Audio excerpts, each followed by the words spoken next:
Welcome to our lecture online. In this video, we're going to try to find the average power consumed by this circuit, which has a voltage supply at 120 volts max at 0 degrees phase angle, and we have an impedance defined by 30 minus J70 ohms. So how do we find the power consumed by that circuit?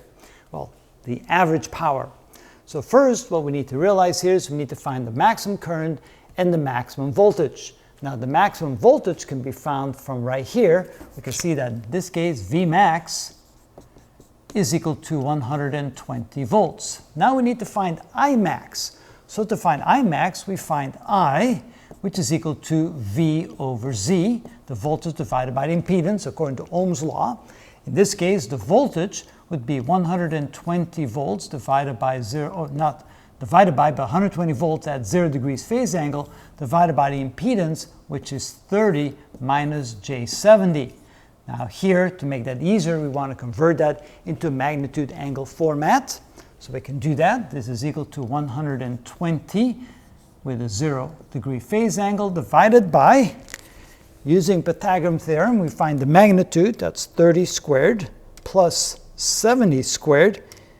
Add that together, take the square root.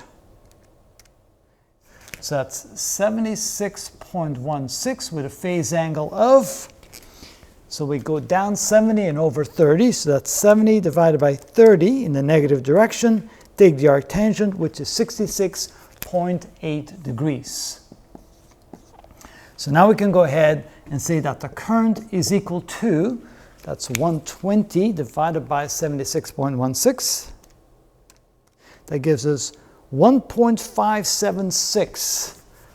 1.576 with a phase angle of, and this should be a minus 66.8. And so when that goes to the numerator, it becomes a plus 66.8 degrees, and that would be in terms of amps. And this value here is your Imax. So Imax is equal to 1.576. So now we're ready to go ahead and find the average power. So the average power is equal to 1/2 times Imax, which is 1.576 amps, Vmax, which is 120 volts, times the cosine of the difference between the phase angles.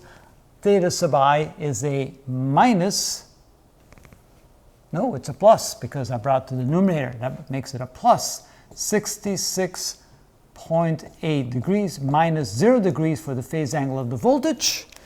And now let's see here.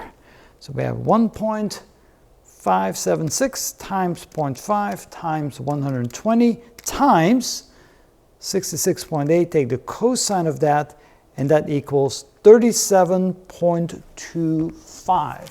So the average power, 37.25, and of course that's in terms of watts. And so that circuit consumes an average power of a little over 37 watts, and that's how it's done.